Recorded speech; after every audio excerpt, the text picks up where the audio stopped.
इस चर्चा सत्र में आपका स्वागत है। आज हम किसी साधारण किताब की समीक्षा नहीं कर रहे हैं, बल्कि यह बातचीत मानवीय क्षमता को खोलने वाले एक नक्शे की तरह है, ऐसा समझें। हम स्टीफन आर कवी की विश्व प्रसिद्ध किताब अत्यधिक प्रभावी लोगों की 7 आदतें से निकले जो गहरे विचार हैं, उन पर आज बात करेंगे। इसे किसी बाहरी दबे हुए खजाने का नक्शा मत समझिए। ये तो अपने अंदर जो खजाना छिपा है, मतलब प्रभावशीलता, ईमानदारी और हाँ, एक गहरी शांति वाला जीवन, उस तक पहुंचने का एक रास्ता है। हाँ बिल्कुल। और ये समझना बहुत ज़रूरी है कि ये 7 आदतें सिर्फ अच्छी सलाहें नहीं है, मतलब यूं ही दे दी। ये असल में व्यक्तिगत और व्यावसायिक जीवन में जो स्थायी सफलता होती है, उसकी नींव रखने वाले सिद्धांत हैं। आज हम इन्हीं पर गहराई से बात करेंगे, ये समझने की कोशिश करेंगे कि ये सिद्धांत कैसे जुड़े हैं एक दूसरे से और क्यों आज भी इतने। हाँ, हमारा इरादा भी यही है कि सिर्फ जानकारी दोहराना नहीं, बल्कि जो मुख्य ज्ञान है, जो अंतर्दृष्टि है, वो निकालें। हम ये समझना चाहते हैं कि ये आदतें कैसे आत्मविजय यानी खुद पर नियंत्रण पाने से शुरू होती हैं, फिर कैसे हमें दूसरों के साथ प्रभावी ढंग से सहयोग करने की ओर ले जाती हैं, और आखिर में कैसे एक निरंतर सुधार और विकास का एक चक्र बनाती हैं। बिल्कुल। और इसकी जो संरचना है वो बहुत तार्किक है। ये विकास के प्राकृतिक क्रम को दिखाती है। पहले हम व्यक्तिगत जीत, जिसे प्राइवेट विक्ट्री कहते हैं, उसकी आदतों पर ध्यान देंगे। ये निर्भरता से स्वतंत्रता तक का सफर है। फिर हम सार्वजनिक जीत या पब्लिक विक्ट्री की आदतों को देखेंगे, जो हमें स्वतंत्रता से आगे बढ़कर सच्ची परस्पर निर्भरता, इंटरडिपेंडेंस तक ले जाती हैं। और अंत में हम नवीनीकरण की उस महत्वपूर्ण आदत पर बात करेंगे जो इन सब को बनाए रखती है, मजबूत करती है। तो चलिए पहले पड़ाव से शुरू करते हैं। व्यक्तिगत जीत यानी स्वयं पर विजय। ये निर्भरता से स्वतंत्रता की ओर पहला कदम है और इसकी नींव है आदत 1, प्रोएक्टिव बने। जब मैंने पहली बार ये शब्द सुना था तो मुझे लगा इसका मतलब शायद बस पहल करना, आगे बढ़कर काम करना होगा। लेकिन कवि का नजरिया वो तो इससे कहीं ज्यादा गहरा लगता है ना? हाँ हाँ, ये सिर्फ पहल करने से कहीं ज्यादा है। इसका जो मूल सार है वो प्रतिक्रियाशील यानी रिएक्टिव और प्रोएक्टिव व्यवहार के अंतर में है। प्रतिक्रियाशील व्यक्ति बाहरी परिस्थितियों से या लोगों के व्यवहार से नियंत्रित होते हैं। जैसे मौसम खराब हुआ तो उनका मूड खराब, किसी ने कुछ कह दिया तो उनका पूरा दिन खराब। वो अपनी भावनाओं और कामों के लिए बाहरी चीजों को जिम्मेदार ठहराते हैं। जैसे कठपुतली हो कोई, जिसकी डोर किसी और के हाथ में। वैसा। लेकिन प्रोएक्टिव होने का मतलब है ये समझना कि कोई भी घटना होती है जिसे हम उत्तेजना कह सकते हैं, और हमारी जो प्रतिक्रिया होती है उसके बीच एक चुनाव करने की गुंजाइश होती है। यहीं पर हमारी आजादी और शक्ति है। बिल्कुल सही कहा। कवि इसे सर्कल ऑफ कंसर्न यानी चिंता का क्षेत्र और सर्कल ऑफ इन्फ्लुएंस यानी प्रभाव का क्षेत्र इस अवधारणा से समझाते हैं।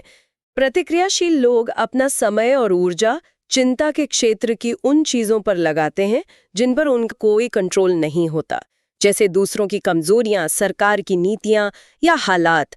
जबकि प्रोएक्टिव लोग अपनी ऊर्जा प्रभाव के क्षेत्र पर लगाते हैं, यानी वो चीजें जिन्हें वे सीधे तौर पर बदल सकते हैं, जैसे उनका अपना नजरिया, उनकी आदतें, उनकी प्रतिक्रियाएं।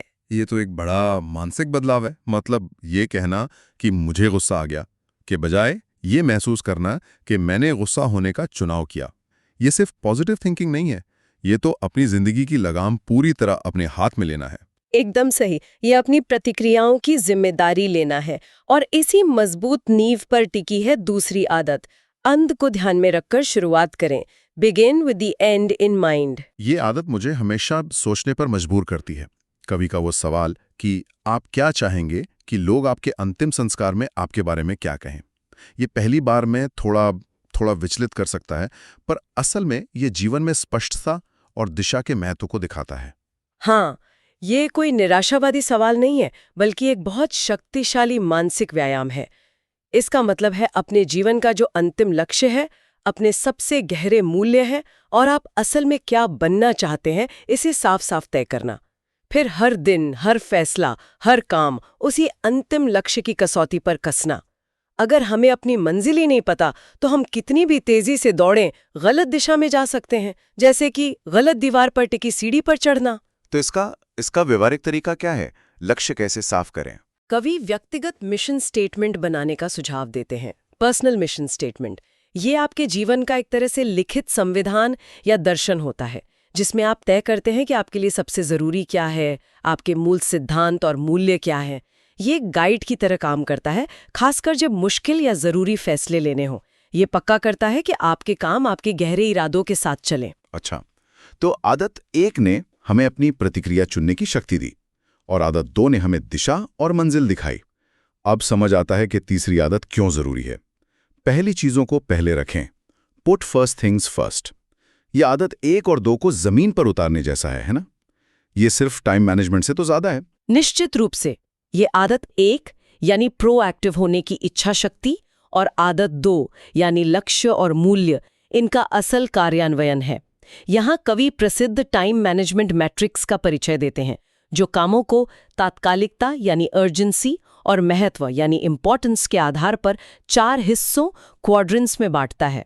और अक्सर लोग क्वाड्रेंट आए, महत्वपूर्ण और तत्काल, जैसे कोई संकट आ गया, और क्वाड्रेंट 3 तत्काल लेकिन महत्वपूर्ण नहीं, जैसे फालतू की रुकावटें, कुछ मीटिंग्स में ही उलझे रहते हैं। इसी को कवि अत्यावश्यकता का अत्याचार कहते हैं, टिरनी ऑफ द अर्जेंट। बिल्कुल। लेकिन जो अत्यधिक प्रभावी लोग होते हैं, वो अपना ज्यादातर समय क्वाड्रेंट 2 यानी महत्वपूर्ण लेकिन तत्काल नहीं, उन गतिविधियों में लगाते हैं। इसमें क्या आता है? लंबे समय की योजना बनाना, रिश्ते बनाना और मजबूत करना, नई चीजें सीखना, सेहत पर ध्यान देना, समस्याओं को होने से पहले रोकना, तैयारी करना।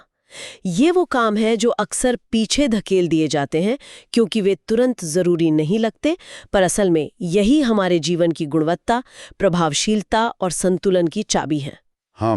इसका मतलब ये हुआ कि क्वाड्रेंट 2 को समय देने के लिए हमें क्वाड्रेंट 3 और 4, ना तो महत्वपूर्ण न ही तत्काल, मतलब टाइम बर्बाद करने वाली चीजों को ना कहना सीखना होगा। ये सुनने में आसान लगता है, पर करने में तो चुनौतीपूर्ण हो सकता है। हाँ, पर यही ईमानदारी की आदत है, इंटेग्रिटी। अपने रोज के कामों और फैसलों को अपने गहरे मूल्यों से, जो आदत 2 के मिशन स्टेटमेंट से निकले हैं, उनके साथ मिलाना। ये बस पल भर की इच्छाओं या दबावों के बजाय सिद्धांतों के हिसाब से जीने की क्षमता है। इन पहली 3 आदतों से व्यक्तिगत जीत हासिल होती है। व्यक्ति निर्भरता से उठकर स्वतंत्र बनता है, उसका चरित्र मजबूत होता है और वो खुद से किए वादों को निभाने में सक्षम होता है। ये तो हुई अंदरूनी यात्रा, निर्भरता से स्वतंत्रता तक। लेकिन कभी कहते हैं कि सच्ची और स्थायी सफलता अकेले नहीं मिलती। यहीं से यात्रा का दूसरा भाग शुरू होता है, सार्वजनिक जीत, यानी दूसरों के साथ प्रभावी ढंग से काम करना। ये स्वतंत्रता से परस्पर निर्भरता की ओर बढ़ने का सफर है, और इसकी शुरुआत होती है आदत 4 से। जीत जीत सोचें, थिंक विन विन। हाँ, दुनिया में ज्यादातर लोग जाने अनजाने जीत हार, विन लूज या लूज विन की मानसिकता से चलते हैं। उन्हें लगता है कि सफलता एक सीमित केक की तरह है, अगर मुझे बड़ा टुकड़ा चाहिए तो तुम्हें छोटा लेना पड़ेगा। ये कमी की मानसिकता है, स्कैरसिटी मेंटालिटी, जो मुकाबला और टकराव पैदा करती है। लेकिन जीत जीत सोच इस धारणा को चुनौती देती है। ये प्रचुरता मानसिकता पर आधारित है, अबंडेंस मेंटालिटी। ये विश्वास कि सबके लिए पर्याप्त मौके, सफलता और खुशियां हैं। ये सिर्फ कोई चालाकी भरी तकनीक नहीं है, बल्कि इंसानी रिश्तों का एक गहरा दर्शन है। इसका मकसद ऐसे समाधान या समझौते खोजना है जो इसमें शामिल सभी पार्टियों के लिए फायदेमंद और संतोषजनक हों, म्यूचुअली बेनिफिशियल। ये सहयोग पर आधारित है, टकराव पर नहीं। इसमें साहस भी चाहिए अपनी बात कहने का, और विचारशीलता भी, दूसरे की जरूरतों को समझने की। दोनों का संतुलन। और यहाँ एक दिलचस्प बात यह है कि कवि कहते हैं कि अगर जीत जीत समाधान मुमकिन न हो तो सबसे अच्छा विकल्प नो डील है, यानी किसी ऐसे समझौते पर राजी न होना जिससे किसी एक पार्टी को नुकसान हो या असंतोष हो। ये रिश्ते को लंबे समय तक बचाने के लिए बेहतर है। हाँ, क्योंकि थोड़े से फायदे के लिए रिश्ते को दांव पर लगाना अक्सर महंगा पड़ जाता है। और रिश्तों को बनाने, उन्हें गहरा करने और विश्वास पैदा करने के लिए आदत 5 आती है। पहले समझने की कोशिश करें, फिर समझे जाने की। Seek first to understand, then to be understood. ये आदत सुनने में जितनी सरल लगती है, करने में शायद उतनी ही मुश्किल है। कवि इसे मानवीय संबंधों में सबसे ज्यादा नजरअंदाज की जाने वाली लेकिन सबसे शक्तिशाली आदत मानते हैं। मुझे लगता है हम सब इसमें कभी ना कभी चूक जाते हैं। हम अक्सर जवाब देने के लिए सुनते हैं, सच में समझने के लिए नहीं। ये आम समस्या है। हम अपनी बात कहने के लिए इतने उतावले होते हैं कि दूसरे की बात को ध्यान से सुनते ही नहीं।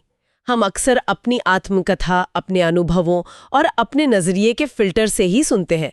कवि इसके समाधान के रूप में समानुभूतिपूर्ण श्रवण यानी एम्पैथिक लिसनिंग का सुझाव देते हैं। समानुभूतिपूर्ण श्रवण, इसका मतलब सिर्फ ध्यान से सुनना नहीं है, कुछ और है। ये उससे कहीं ज्यादा है।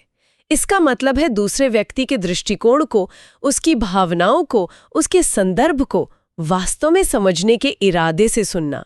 ये सिर्फ कानों से नहीं बल्कि आंखों से भी सुनना है, बॉडी लैंग्वेज समझना और दिल से भी भावनाओं को महसूस करना।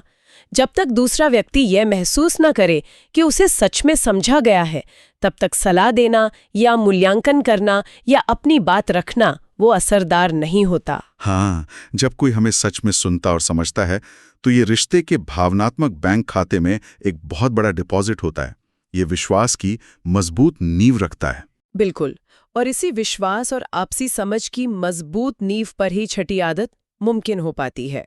सिनर्जी पैदा करें, सिनर्जाइज। सिनर्जी, ये शब्द अक्सर कॉर्पोरेट दुनिया में सुनने को मिलता है, पर इसका असली मतलब क्या है यहाँ? सिनर्जी का सार ये है कि जो पूरा है वो उसके हिस्सों के जोड़ से बड़ा होता है। गणित में कहें तो 1 + 1 = 3 या 4 या उससे भी ज्यादा। ये तब होता है जब 2 या ज्यादा लोग मिलकर कुछ ऐसा नया और बेहतर बनाते हैं जो वे अकेले कभी नहीं बना सकते थे। ये रचनात्मक सहयोग का, क्रिएटिव कॉपरेशन का सबसे ऊंचा स्तर है। तो ये सिर्फ समझौता या सहयोग से भी आगे है, मतलब कॉम्प्रोमाइज या कॉपरेशन से भी ऊपर। हाँ, ये आदत 4 जीत जीत की भावना और आदत 5 आपसी समझ के कौशल पर आधारित है। सिनर्जी तब पैदा होती है जब हम मतभेदों को विचारों में, अनुभवों में, नजरियों में रुकावट नहीं बल्कि ताकत मानते हैं। हम तुम्हारा रास्ता या मेरा रास्ता पर अड़े रहने के बजाय मिलकर एक तीसरा बेहतर रास्ता खोजते हैं जो पहले मौजूद नहीं था। सोचिए, जैसे एक अच्छी ऑर्केस्ट्रा सिर्फ अलग-अलग म्यूजिशियंस का शोर नहीं होती, बल्कि एक सामंजस्यपूर्ण और उससे कहीं ज्यादा खूबसूरत संगीत बनाती है। वो सिनर्जी है। ये एक शक्तिशाली विचार है, मतभेदों को महत्व देना। अक्सर हमारी आदत होती है कि हम उन लोगों के साथ ज्यादा कंफर्टेबल महसूस करते हैं जो हमारी तरह सोचते हैं, लेकिन सिनर्जी के लिए तो विविधता जरूरी है। निश्चित रूप से ये सार्वजनिक जीत की पराकाष्ठा है। जब लोग एक दूसरे पर भरोसा करते हैं, एक दूसरे को समझते हैं और अपने मतभेदों का सम्मान करते हुए मिलकर काम करते हैं, तो वे असाधारण, मतलब एक्स्ट्रॉर्डिनरी परिणाम पा सकते हैं। तो हमने व्यक्तिगत जीत आदत 1 से 3 से स्वतंत्रता हासिल की और सार्वजनिक जीत आदत 4 से 6 से प्रभावी परस्पर निर्भरता सीखी। लेकिन इस ऊंचाई पर बने रहने के लिए, इस पूरी व्यवस्था को चालू रखने के लिए क्या जरूरी है? यहीं पर 7वीं आदत आती है ना? बिल्कुल, यहीं आती है आदत 7, आरी तेज करें, शार्पन द सॉ। ये वो आदत है जो बाकी सभी 6 आदतों को जीना संभव बनाती है। आरी तेज करें, ये नाम कवि की उस कहानी से आता है जहां एक लकड़हारा पेड़ काटने में इतना व्यस्त था कि थकने के बावजूद आरी तेज करने के लिए रुकना उसे समय की बर्बादी लग रहा था। नतीजा, कमजोर आरी से मेहनत ज्यादा और परिणाम कम। एकदम सही। ये आदत हमें याद दिलाती है कि हमारी सबसे बड़ी संपत्ति हम स्वयं हैं और हमें अपनी संपत्ति यानी खुद को लगातार बचाना है और बेहतर बनाते रहना है। अगर हम खुद का नवीनीकरण, रिन्यूअल नहीं करते तो हम शारीरिक, मानसिक, भावनात्मक और आध्यात्मिक रूप से थक जाएंगे और बाकी आदतें भी प्रभावी नहीं रह पाएंगी। तो ये नवीनीकरण कैसे किया जाए? कवि इसके लिए 4 खास आयामों पर ध्यान देने की बात करते हैं। किया जाए। पहला है शारीरिक आयाम। इसमें सही खाना पीना, पर्याप्त आराम और नियमित व्यायाम शामिल है। ये हमारे शरीर की देखभाल है जो हमें ऊर्जा और सहन शक्ति देता है। दूसरा है मानसिक आयाम। इसमें अपने दिमाग को तेज रखना शामिल है। पढ़ना, लिखना, सीखना, योजना बनाना, सोचना, नई चीजों की खोज करना। ये हमारी सोचने और समझने की क्षमता को विकसित करता है। तीसरा आयाम सामाजिक भावनात्मक है। ये हमारे रिश्तों से जुड़ा है। हाँ, इसमें दूसरों की सेवा करना, सहानुभूति विकसित करना, गहरे और सार्थक रिश्ते बनाना, दूसरों के इमोशनल बैंक अकाउंट में निवेश करना और आदत 4, 5, 6 का अभ्यास करना शामिल है। ये हमें जुड़ाव और सुरक्षा की भावना देता है। और चौथा आयाम है आध्यात्मिक आयाम, स्पिरिचुअल आयाम। ये हमारे जीवन के केंद्र, हमारी मूल्यों और सिद्धांतों से जुड़ने के बारे में है। ये हर व्यक्ति के लिए अलग हो सकता है। प्रकृति में समय बिताना, ध्यान करना, प्रार्थना करना, महान साहित्य या संगीत का आनंद लेना, सेवा करना, यह हमें प्रेरणा, दिशा और अंदरूनी शांति देता है। ये समझना महत्वपूर्ण है कि ये चारों आयाम आपस में जुड़े हुए हैं। किसी एक की उपेक्षा आखिरकार दूसरों को भी प्रभावित करती है। जैसा आपने कहा, बिना शारीरिक ऊर्जा या मानसिक स्पष्टता के जीत सोचना या सिनर्जी पैदा करना मुश्किल हो जाता है। बिल्कुल, आदत 7 कोई लग्जरी नहीं बल्कि जरूरत है। ये बाकी 6 आदतों को जीने और लगातार सुधार करने के लिए जरूरी ऊर्जा और क्षमता देती है। ये सिर्फ एक और काम नहीं है, बल्कि ये वो निवेश है जो बाकी सभी कामों को मुमकिन बनाता है। ये एक ऊपर की ओर जाने वाला विकास का चक्र है। सीखना, प्रतिबद्ध होना और करना, और फिर से नवीनीकरण करना। तो अगर हम पूरी यात्रा को संक्षेप में देखें तो ये 7 आदतें हमें निर्भरता से स्वतंत्रता, वो थी व्यक्तिगत जीत, आदत 1, 2, 3 तक ले जाती हैं। फिर स्वतंत्रता से सच्ची परस्पर निर्भरता, ये हुई सार्वजनिक जीत, आदत 4, 5, 6 तक। और आदत 7 नवीनीकरण, इस पूरी प्रक्रिया को निरंतरता और मजबूती देती है। ये वास्तव में अंदर से बाहर की ओर बदलाव है। पहले चरित्र, आप कौन हैं, फिर रिश्ते, आप दूसरों के साथ कैसे इंटरैक्ट करते हैं, और फिर प्रभावशीलता, आप क्या हासिल करते हैं। एकदम सही कहा। ये आदतें कोई अलग थलग तरकीबें या फटाफट वाले समाधान नहीं है, बल्कि ये विकास का एक जुड़ा हुआ, प्रगतिशील और सिद्धांत केंद्रित ढांचा है। ये सार्वभौमिक सिद्धांत है जो समय और संस्कृति की सीमाओं से परे हैं। और जैसा कि आदत 1 हमें याद दिलाती है, किसी भी उत्तेजना और हमारी प्रतिक्रिया के बीच वो जगह हमेशा मौजूद होती है जहां हम चुनाव कर सकते हैं। यह यात्रा शुरू करने का, या अगर भटक गए हैं तो वापस इस राह पर आने का विकल्प हमेशा हमारे पास होता है। ये एक बहुत शक्तिशाली याद दिलाने वाली बात है। शक्ति हमारे अंदर ही है। तो इस गहन चर्चा के अंत में हम एक विचार के साथ छोड़ जाते हैं।